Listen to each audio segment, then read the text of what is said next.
Hello, everybody, and thank you for tuning in to the Liberty Report. With us today, we have Daniel McAdams, our co-host. Daniel, good to see you this morning. Good morning, Dr. Paul. How are you? Doing well. Thursday. We're going to balance the budget today. And that's right. We're going to point out a few things that are a little bit foolish. A little bit curious. Maybe they'd fix that up. But let's not kid ourselves. Yeah. But it's worth mentioning the craziness that's going on. And, there's this fellow, Elon Musk. He deals in millions, billions, trillions of dollars. Lots of money. And even what's going on now, these little tidbits like debit card, $10,000, that's peanuts to him. But he's getting annoyed by this. And he should be, of course. All Americans should be. And I hope there'll be a backlash on this. But they say that if the government comes in, and they want to take care, these are the people who are pro-immigration and that sort of thing. And we have a humanitarian responsibility to take care of these people. So therefore, we have to house them, even if it's at the expense of people who worked a long time for their own house and their own condition, their own community. That doesn't matter.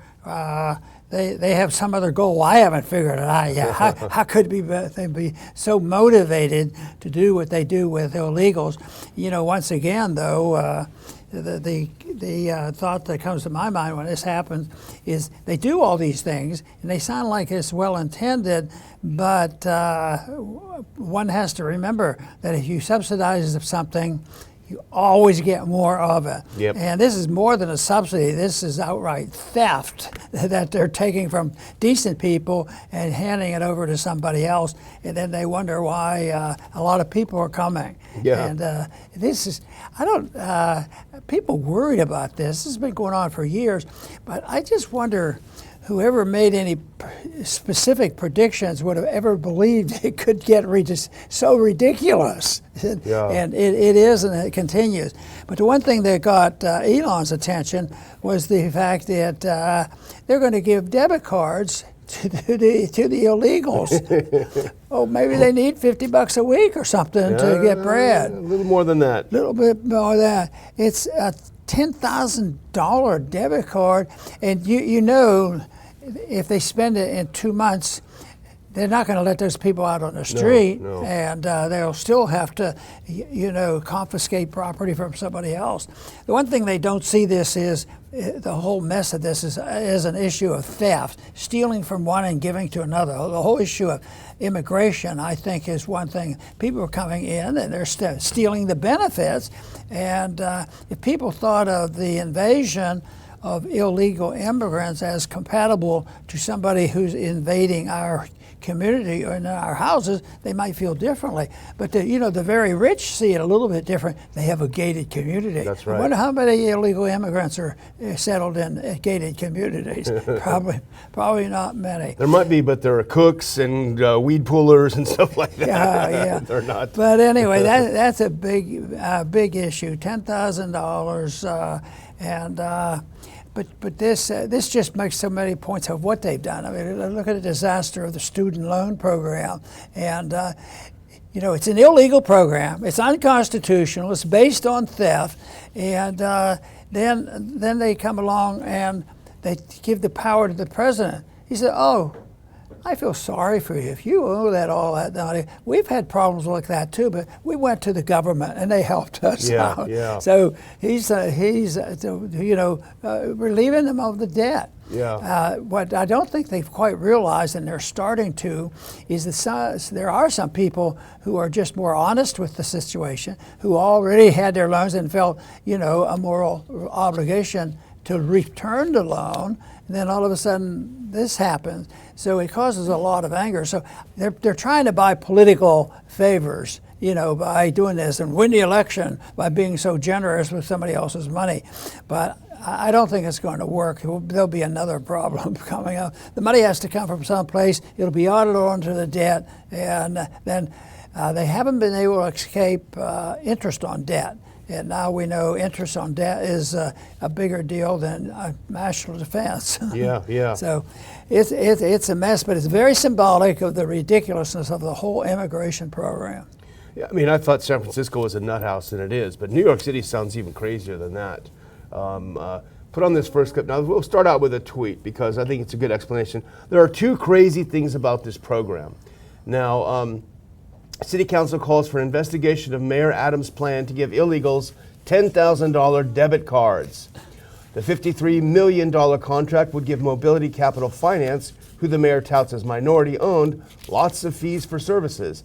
And Ryan James Gordusky, I think he's a conservative writer, he says Mayor Adams' reason for offering $53 million no-bid contract to a company to distribute the $10,000 debit cards to migrants is because it's a minority-owned business. So you almost have a twofer here, because on the one hand, you've got the craziest of just handing people, oh, you're new to town? Here's $10,000 We stole them, stole the money, but don't worry about it. Exactly, go ahead. And then they offered, Mayor Adams offered a no-bid contract to a company, and they're going to pocket $53 million for handing out cards.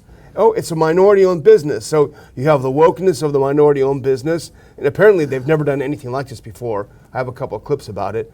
And you have the craziness of handing out this free money for everyone. And the refillable, like you say, if you run down a little bit, well, they'll top you back up.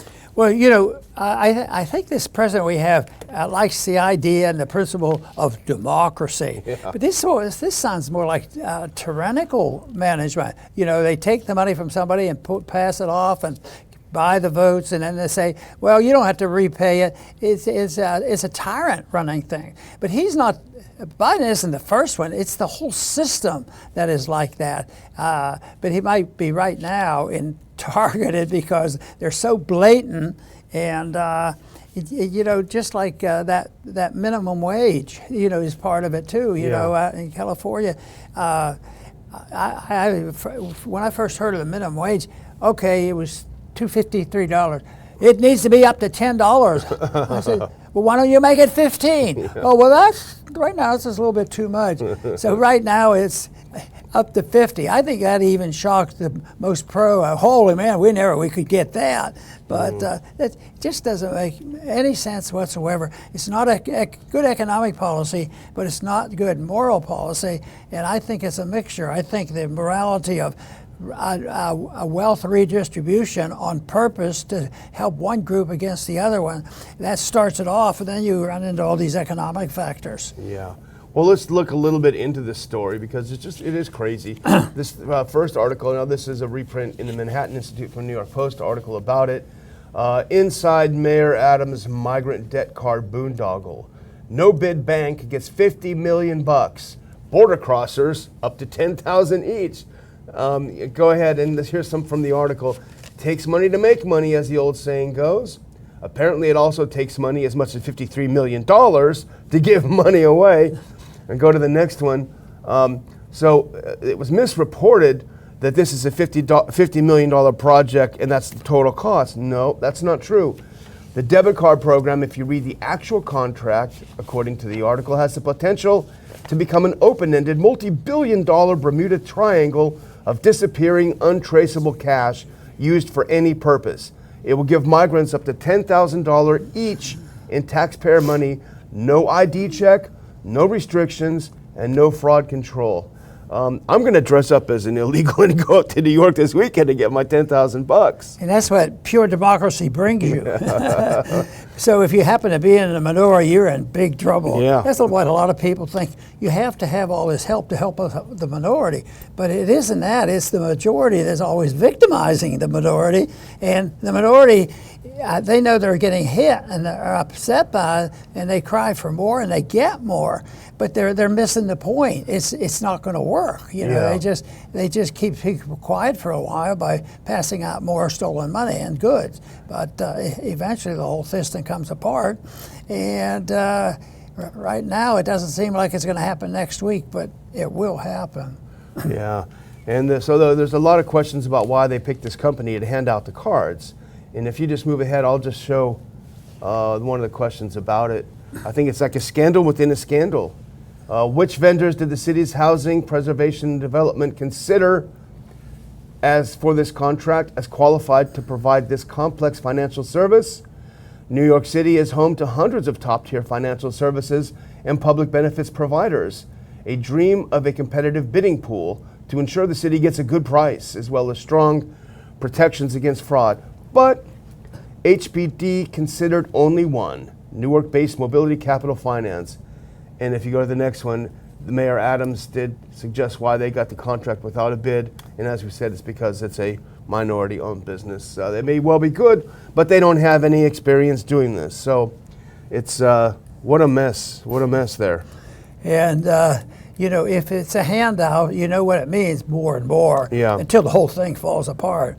But it's also, I think a little corporate welfare too when you think about it, because they're going to be using these debit cards to buy things from the big agribusinesses.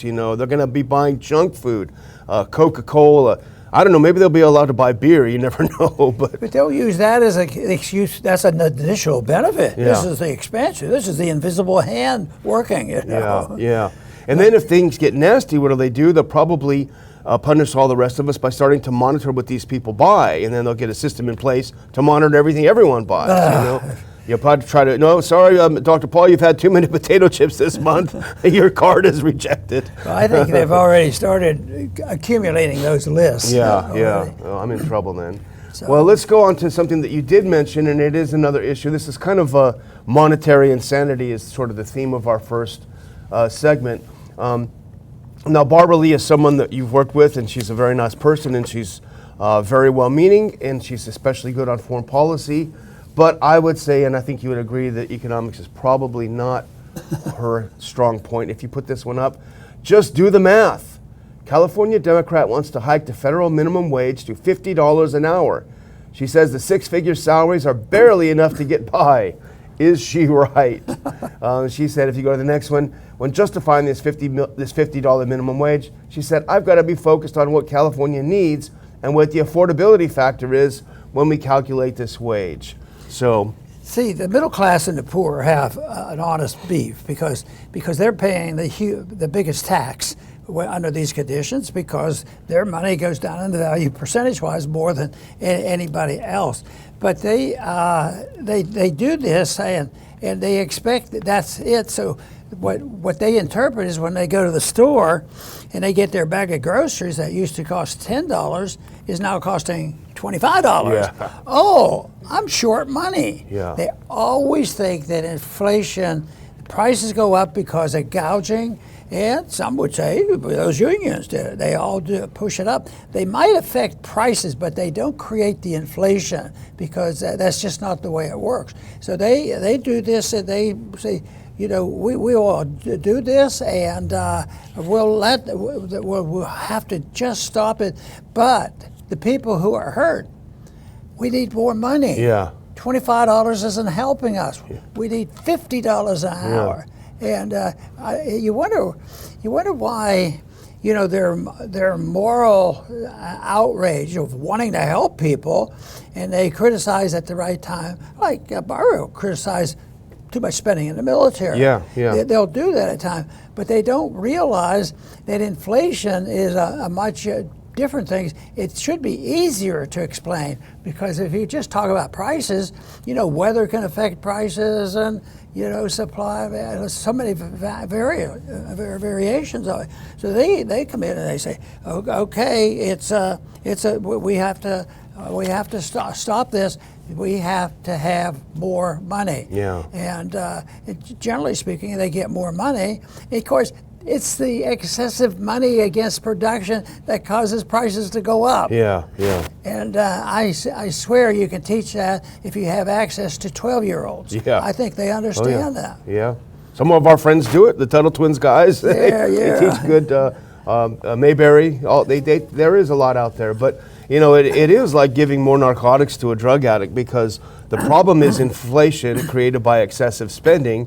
And so now you put on a $50 minimum wage, and what do you get? More inflation. So it's terrible. Well-meaning, but they should. Everyone should study. Bad education. Austrian Who economics. runs the education? Let's call that guy up. Yeah, exactly. Oh, that's Biden. Yeah. You mentioned the student loan, and I didn't get a clip on it, but Biden says, even though the Supreme Court said I can't do it, I'm going to do it. I'm going to, relieve your student loans. And I think it was our friend Mike Rechtenwald who had a tweet, basically making the good point that what he's basically doing is making the kids who couldn't afford it, for some reason couldn't get to college, they're paying off the loans of the kids who got to go to college. You know, if you think about it, well, I didn't get to go, I had to take a job, I had to do this and that. Okay, well, you pay this guy's loan off. Yeah. Terrible, terrible. Well, let's move on to the next story we're going to talk about. And this is just a classic, typical thing. And I sent it over to you because it's just so how much the neocons operate. You know, and it's always the same. You've said it so many times, you know, oh, we should never have gotten out of Vietnam. Oh, if we'd only had one more surge in Iraq, only stayed in Afghanistan, it's only been 20 years. Come on, guys, don't go soft on us. Well, here's another one of those don't go soft on us articles from the neocons who could never admit they were wrong. And this came in by way of Politico. 4 myths about Ukraine that might sound wrong, might sound right, but they're actually wrong. So I messed that up. But 4 myths that they kind of sound right, but no. Trust us, they're wrong. And so who are the authors? Let's put the next one up. Eric Edelman. Now he was Undersecretary of Defense for Policy in 2005 and 2009. That's during Bush. That's during the surges in Afghanistan and Iraq, the counterinsurgency war that did nothing. You remember Dr. Paul, over and over again, the Fred Kagans of the world coming up to the hill saying, we're almost there, guys, just a little bit more. Well, this is the swamp. This is the soup that these guys were in. And the second guy's even worse, David Kramer. Now, he worked for John McCain. John McCain, as you know, Dr. Paul was the one who instigated the Maidan coup in Ukraine. So he started the whole thing. Now he's director of the George W. Bush Institute. I'm sure that is a beacon of intelligent thought. And he was the Deputy Assistant Secretary of State for Russia, Ukraine, Belarus, and Moldova from 2005 to 08. So he is steeped in the milieu of regime change in Ukraine with the ultimate goal of regime change in Russia. That's where they're coming from. Anyone who just reads their bio shouldn't read any further. But it's still baffling to see so many failures, and they consistently fail, and we can consistently point out policies that will most likely fail. And yet they just march on, but they're never embarrassed by it. They don't know what embarrassment means. They never feel shame. They never feel guilt for this, and they always justify and flip it. Oh, you guys don't like America. Yeah. You don't like the military. And they go on, and they turn it around, and successfully at times, you know, to shift the blame.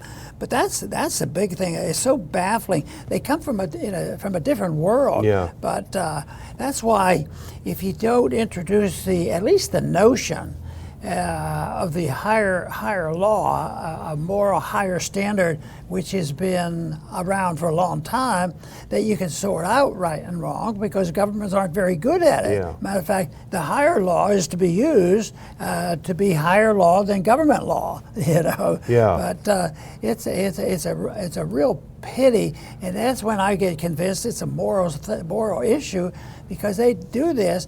And how many people died during the Middle Eastern wars? Yeah. How many people died in Vietnam? You know, they complain about the evacuation of Afghanistan. Well, it should have been prevented. Totally, nobody should have died, because we shouldn't have been there. Yeah, exactly. They'll never say that. No, because we were defending America. Yeah. So that is a shame. And the leaving of Vietnam was not exactly sterile. You know, it was a little messy too. Yeah. A lot more. So to say that Afghanistan was the very worst. Well, who knows what is the worst? Because there's a lot of evacuations that never get known about it. Yeah. But all we know is a lot of people die, and there's a lot of suffering, and the people who conspire against the people that would just like to be left alone, they're the ones who benefit from all this. Yeah, and they certainly don't care about the people who don't benefit, and in fact who get killed, because there's an estimate now of 500,000 Ukrainian soldiers died in this war so far. These guys want it to keep going. They don't want it to stop. They're comfortable. I mean, you're right, there is no shame. I think, you know, being a foreign policy expert is the only career that I can think of, at least, where if you continually are wrong and everything you do is wrong, you actually get promoted. You know, imagine if your plumber came over and every time he tried to fix your toilet, he broke it even worse. You know, we could mention the 4 myths. Yeah, let's do it. Let's do Okay. myth 1. Ukraine cannot win. That's a myth. You know, just sort of invert it and turn it on its head. Let's start with a big one. The myth that U.S. support will feed an endless war with no possibility of victory. Yeah, because the neocons have never done that before, right? So they performed, keep it up please, heroically and successfully. That's a myth that they can't win. Well, I found something that says it depends on how you define winning, because put the next one up. Now, a big city just fell, Avdiivka just fell to Russia, and here's how the media frames it. Ukraine's withdrawal from Avdiivka is an advance towards victory. So maybe these guys are right. If losing a town brings you closer to victory, then maybe they're right. The march is on. The march is on, yeah. So that's number one. Skip ahead to number two. Myth 2 is it's time for a ceasefire. This is the one that I find a little bit disgusting, because these guys are very comfortable in D.C. Trust me, they've got nice houses. And these other guys that are in the trenches, it's a nightmare. But no, guys, you keep doing it. You keep staying in the trenches. And I can't even find one of these four where the president might be right on. Yeah. He's wrong on all these things. Yeah. But so are the neocons and the Republicans that push all this stuff. Yeah. But there is a growing group, though, in Congress right now that are getting pretty tired of it and not dealing at all with the borders, which is just an additional problem for us. Yeah. Well, myth 3, and we got to go back. I'm sorry I messed up the order, but myth 3, this is almost laughable. It's a myth that Ukraine is hopelessly corrupt. How dare you? There's a myth that Ukraine is a corrupt country led by neo-Nazis. Well, I literally at random did a quick search before the show. Do that first. These are Breitbart too, which is a super pro-war publication. Just a couple of examples. Zelensky purges 9 top officials as Ukraine corruption allegations linger. And do the next one. New York Times wakes up to corruption in Ukraine as officials admit military contract money has vanished. So this is a right-wing Breitbart, So it's just a myth, though. It's just a myth. Well, they would point out the election in 2019. That was cleaning up the act of our intrusion and our coup. So Poroshenko, who was supposedly an elected leader, but he was our appointee. So they have an election, and they sort of beat him pretty hard. But and then they want to argue. Well, this is an example that that it's corrupt, but that's the part. So many. We don't have to go very far to find something what is corrupt. In many ways, the whole principle of some of these elections, the way they're run, they're corrupt at core. What if it's all based on lies? Isn't it corrupt? It's based on economic lies. It's based. You think these are lies, or what are they? But if some people will look at that and say, well, they're diehards, and they agree with the complaint here. Yeah. Well, we even heard it. Victoria Nuland, she was on tape saying we've invested $5 billion in Ukraine. So they're picking and choosing who's running. But here, let's do the last myth though, because this is kind of again unintentionally hilarious. Myth 4: Ukraine is the wrong priority. How dare we say that? It brings us to the final myth, namely that supporting Ukraine distracts from where we should really be concentrating our efforts, of course, China and the Middle East. But here's the funny thing, here's their rationale. That's why this is wrong. Ukraine is the right priority. And why is that?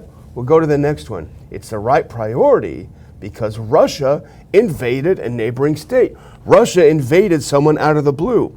How unintentionally hilarious, because these guys served under a president who invaded Iraq based on lies completely out of the blue. So, these people should be told, if you feel strongly about this, we as constitutionalists and libertarians, we don't want to draft you or send you to have you do or deny it. But you can pick up your rifle or do what you want. You can go over there and do it. But there's not too much of that goes on. They're not big on that. They're not, And I've seen some of these guys in Ukraine. They're older than even David Kramer. So if they can do it, David, you can do it. So anyway, I'm going to close out, Dr. Paul, by just a periodic reminder. If you put that last one up, go to ronpaulinstitute.org and sign up for our updates. We'll get Dr. Paul's weekly column in your mailbox, so you're sure to never miss it. And also, I do an update once a week with an exclusive article. It's all free. And as you know, we don't sell, rent, give away your name or any information about you. It stays with us. I'll put a link in the description of how you can subscribe for free Ron Paul Institute updates. Over to you, Dr. You know, and one strong suggestion I have is the founders tried to prevent this nonsense by making it hard to get into war, and that the president can't take you to war. It's the Congress, and the Congress, by consent of the people, that's who decides whether or not we should go to war. So the rule is that Congress has to declare war.